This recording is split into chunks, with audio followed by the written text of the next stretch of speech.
கமியோதாஸ் kitchen சொந்தங்களுக்கு வணக்கம். இன்றைக்கி நம்ம பார்க்க போகிற ரெசிபி வெங்காய பஜ்ஜி. பெரிய வெங்காயம் வச்சு ஒரு பஜ்ஜி எப்படி செய்யலான்னு வாங்க பார்க்கலாம். இது செய்கிறது ரொம்ப சுலபமானதும் கூட.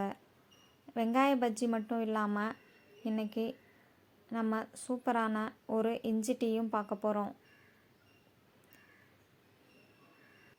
இந்த மழை காலங்களில் இஞ்சி டீ எடுத்துக்கிட்டோன்னா உடம்புக்கு ரொம்பவே நல்லது. அது மட்டும் இல்லாமல் இந்த இஞ்சி டீ ரொம்ப பர்ஃபெக்டாக ரொம்ப டேஸ்டியாகவே செஞ்சுருக்கோம். இந்த இஞ்சி டீயும் எப்படி செய்கிறதுன்னு இந்த வீடியோவில் பார்க்கலாம். இஞ்சி டீ செய்கிறதுக்கு முன்னாடி நம்ம வெங்காய பஜ்ஜியை ரெடி பண்ணி எடுத்துக்கலாம். அதுக்கு பெரிய வெங்காயம் 1/2 கிலோ எடுத்திருக்கேன். அதை தோல் நீக்கிட்டு இதுபோல் நீள்வாக்கில் கட் பண்ணி வேறொரு பாத்திரத்தில் சேர்த்துக்கோங்க. இந்த வெங்காயத்து கூட மாவு ஐட்டங்கள் சேர்க்கலாம். அதுக்கு 2 மாவு தான் தேவைப்படும். 1/2 டம்ளர் அளவு மைதா மாவு, 1/2 டம்ளர் அளவு கார்ன்ஃப்ளவர் மாவும், 1/4 டீஸ்பூன் சோடா உப்பும் சேர்த்துக்கோங்க. கண்டிப்பாக சோடா உப்பு சேர்க்கணும், அப்போ தான் கிறிஸ்பியாக இருக்கும். 1 table spoon chicken 65 masala, 1/2 teaspoon தூள் உப்பு, 1 டீஸ்பூன் காஷ்மீரி மிளகாய் தூளும் சேர்த்து நல்லா கை வச்சு இது போல் கலந்துக்கோங்க. வெங்காயத்தில் தண்ணி விட்டு வரும், அதுக்காக ஃபஸ்ட்டு நம்ம கை வச்சு இது போல் கலந்துக்கலாம். முழுமையாக கலந்ததுக்கப்புறமா 5 கொத்து போல் கருவேப்பிலை சேர்த்துக்கோங்க. நல்ல ஃப்ரெஷ்ஷான கருவேப்பிலையாக இருந்தால் வாசனை ரொம்பவே அருமையாக இருக்கும். கருவேப்பிலையும் சேர்த்துட்டு கொஞ்சம் கொஞ்சமாக தண்ணி சேர்த்து பஜ்ஜி போட்டு எடுக்கிற அளவுக்கு மாவை பிசைஞ்சுக்கோங்க. ஒரே டைமில் நிறையா தண்ணி சேர்த்துட்டோன்னா வெங்காயத்துலேயும் தண்ணி விட்டு வரும்போது அதிகமாக தண்ணி இருக்கும். அதனால் கொஞ்சம் கொஞ்சமாக சேர்த்து பஜ்ஜி போடுற பக்குவத்துக்கு பிசைஞ்சு எடுத்துக்கோங்க. பாருங்கள், இது கரெக்டான கன்சிஸ்டன்சி. இந்த டைமில் நம்ம உப்பு செக் பண்ணி பார்த்துக்கலாம். எனக்கு உப்போட அளவு கம்மியாக இருந்தது, அதனால் மறுபடியும் ஒரு 1/4 டீஸ்பூன் அளவு உப்பு சேர்த்துக்கிட்டேன். உப்பு சேர்த்துட்டு நல்லா கலந்து கொடுத்துக்கிட்டு பஜ்ஜி செய்ய ரெடி ஆயிடலாம். அதுக்கு ஃபஸ்ட்டு ஒரு கடாயில் 1/2 லிட்டர் அளவு நான் நல்லெண்ணெய் சேர்த்துருக்கேன். உங்களுக்கு விருப்பமான எந்த ஆயில் வேணாலும் சேர்த்துக்கோங்க. கொஞ்சம் போல் பஜ்ஜி மாவு எடுத்துகிட்டு இது போல் தட்டி ஆயிலில் சேர்த்துக்கோங்க. நம்ம பஜ்ஜிகளை ஆயிலில் சேர்க்கும்போது ஸ்டவ்வை மீடியம் ஃப்ளேமில் வச்சுக்கோங்க. கொஞ்சமாக மாவை எடுத்து ஓரங்களெல்லாம் மடித்து விட்டு கட்டை விரல் வச்சு இது போல் லைட்டாக அழுத்தம் கொடுத்துக்கோங்க.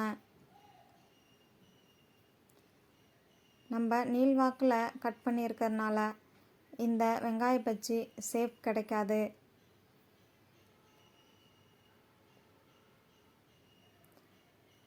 ஒரு பக்கம் வெந்ததும் இன்னொரு பக்கம் நல்லா திருப்பி விட்டு வேக வச்சு எடுத்துக்கோங்க.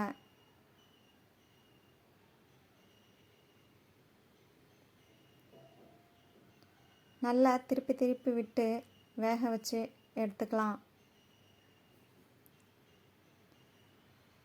இது ஒரு 2-3 நிமிஷத்துலேயே வெந்து ரெடியாகி வந்துடும்.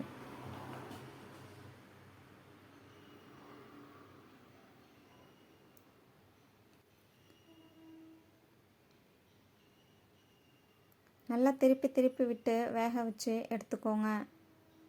பாருங்கள், இப்போது நமக்கு வெங்காய பஜ்ஜி ரெடி ஆயிடுச்சு.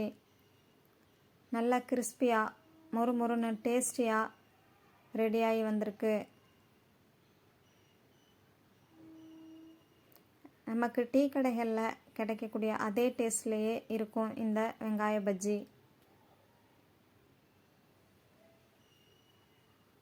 ஈவினிங் டைமில் ஸ்கூல் விட்டு வர குழந்தைங்களுக்கு இது போல் ஒரு வெங்காய பஜ்ஜி செய்து கொடுத்தோன்னா அவங்க ரொம்பவே விரும்பி சாப்பிடுவாங்க. இப்போ அடுத்த பேட்ச் வெங்காயம் பஜ்ஜியும் செய்து எடுத்துக்கலாம்.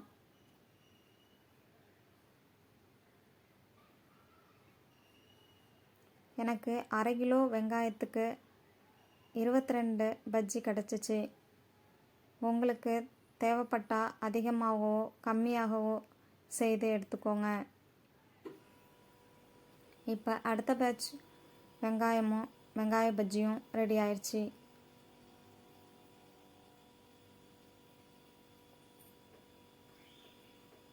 எனக்கு இன்னொரு பேட்ச் வெங்காய பஜ்ஜியும் போட்டு எடுக்கணும்.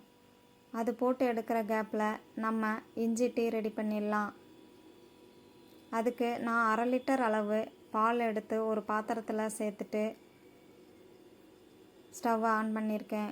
அது கூடவே 3 ஏலக்காயை நல்லா தட்டிட்டு எடுத்துக்கோங்க. அது கூடவே 1 இன்ச் அளவு இஞ்சியை எடுத்து 1 பாதியமாக தட்டி எடுத்துக்கோங்க. இது ரெண்டத்தையுமே நம்ம ஸ்டவ்வில் வச்சுருக்க பாலில் சேர்த்துக்கோங்க. இப்போ தான் லைட்டாக பபிள்ஸ் விட்டு வர ஆரம்பிச்சிருக்கு. இது கூட 1 டேபிள் ஸ்பூன் அளவு டீ தூள் சேர்த்துக்கோங்க. உங்களுக்கு விருப்பமான எந்த டீ தூள் வேணாலும் சேர்த்துக்கலாம். பால் நல்லா கொதி வந்ததுக்கப்புறமா இது கூட நம்ம வெல்லம் சேர்க்க போகிறோம். வெல்லம் சேர்த்தாதான் இந்த இஞ்சி டீக்கு நல்லா பர்ஃபெக்டான டேஸ்ட்டை கொடுக்கும். நான் பாருங்கள் வெல்லத்தை நல்லா நுணுக்கி வச்சுருக்கேன். இதில் பாதி அளவு சேர்க்க போகிறேன். பாதி அளவு சேர்த்துட்டு ஸ்டவ்வை சிம்மிலேயே வச்சு ஒரு 3 நிமிஷத்துக்கு கொதிக்க வச்சுக்கோங்க. வெல்லம் நல்லா கரைஞ்சி வந்துட்டு டீ சூப்பராக ரெடி ஆகிடும். உங்களுக்கு வெல்லம் டேஸ்ட்டு பிடிக்காதுன்னா ஜீனி கூட சேர்த்துக்கலாம். அப்படியும் இல்லைன்னா வெல்லம் பாதி ஜீனி பாதியாக கூட சேர்த்துக்கலாம். ஆனால் முழுமையாகவே வெல்லம் சேர்த்திங்கன்னா இந்த இஞ்சி டீயோட டேஸ்ட்டு அவ்வளோ சூப்பராக இருக்கும். ரொம்ப பர்ஃபெக்டாகவும் இருக்கும். நீங்கள் இதுபோல் ஒரு இஞ்சி டீ செய்து பார்க்கலைன்னா கண்டிப்பாக இந்த வீடியோ பார்த்ததுக்கப்புறமாகுது ஒரு முறை செஞ்சு டேஸ்ட்டு பாருங்கள்.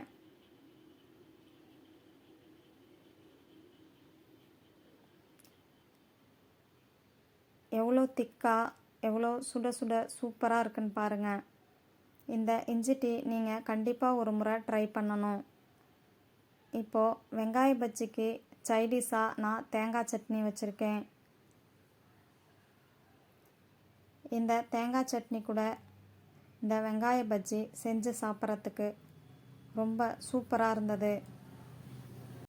நீங்களும் இதுபோல் ஒரு வெங்காய பஜ்ஜியும் இஞ்சி டீயும் செய்து சாப்பிட்டு பார்த்துட்டு உங்களோட அனுபவங்களை என் கூட கமெண்டில் ஷேர் பண்ண மறந்துடாதீங்க.